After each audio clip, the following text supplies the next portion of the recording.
இந்த வீடியோவில் மிக முக்கியமான டிஎன்பிஎஸ்சி வினா விடைகளை நம்ம பார்க்க போகிறோம். வரிகொடா இயக்கம் தொடங்கப்பட்ட ஆண்டு 1921.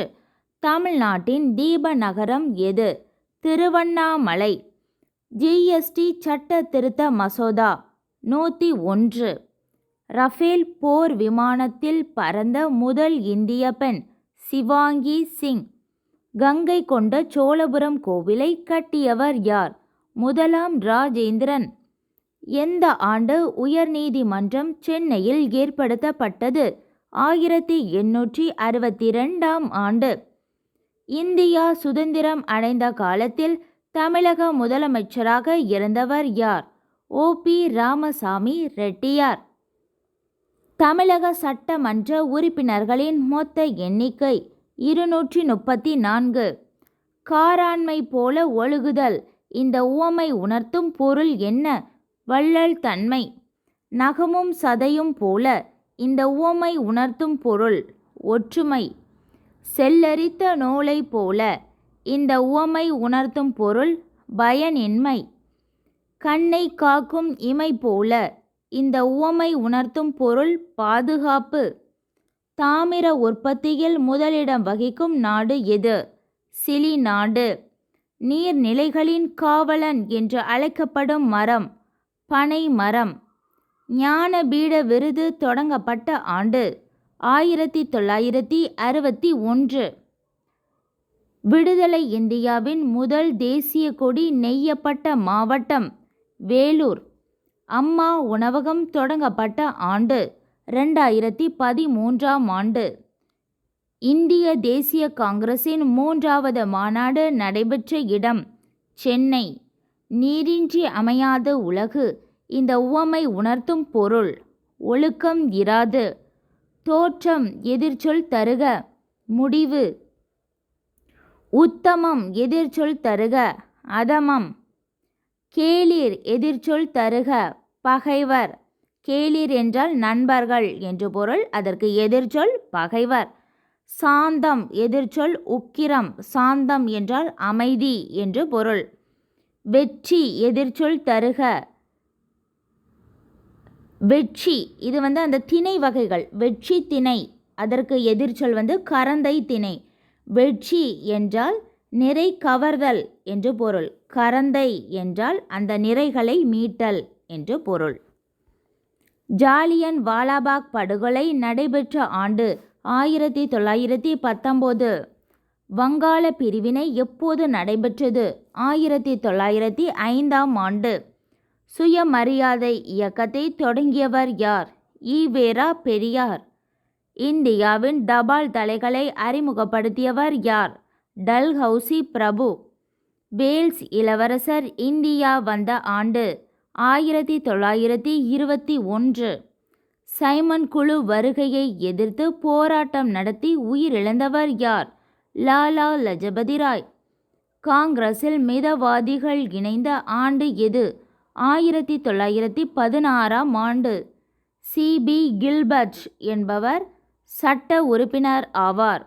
இந்திய ரயில்வே துறையின் மொத்த மண்டலங்கள் எத்தனை? 18.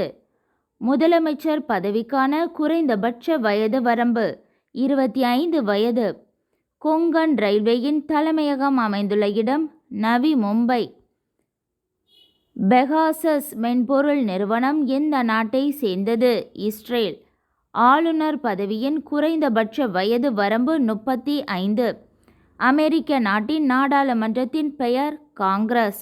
ஜப்பான் நாட்டின் நாடாளுமன்றத்தின் பெயர் டயட்.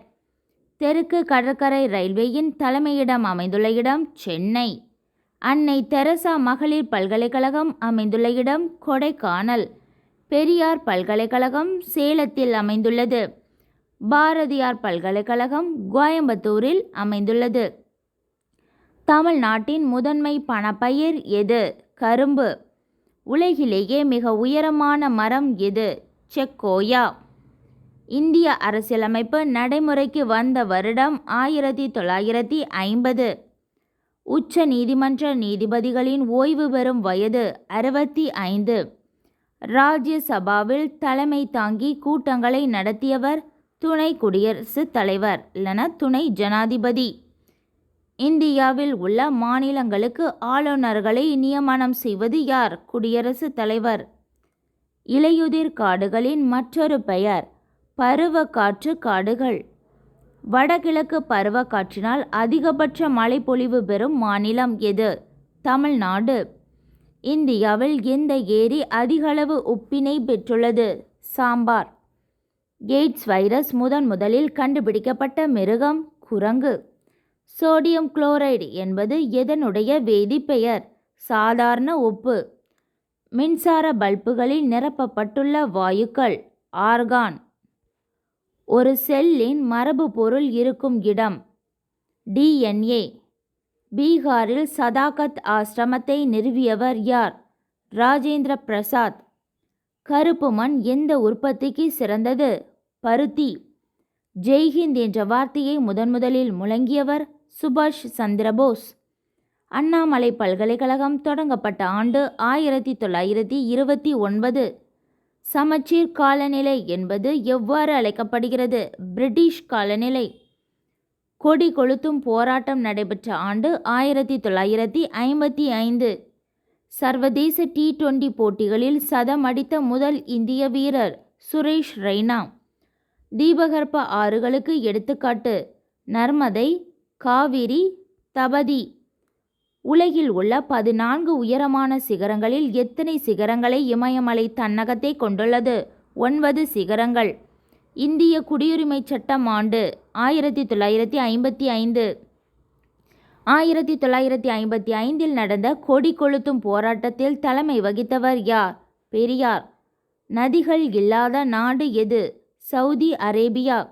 புவி தனது சுற்றுப்பாதையில் சூரியனுக்கு மிக அருகில் வரும் நிகழ்வு சூரிய அண்மை எனப்படுகிறது. இலக்கண நூல்களுக்கு எடுத்துக்காட்டு தொல்காப்பியம், தண்டியலங்காரம், வீர சோழியம். சின்னச்சீரா என்ற நூலை எழுதியவர் யார்? பனு அகமது மரைக்காயர். ஹார்ட்ஸ் என அழைக்கப்படும் மலை எது? பிண்டமலை.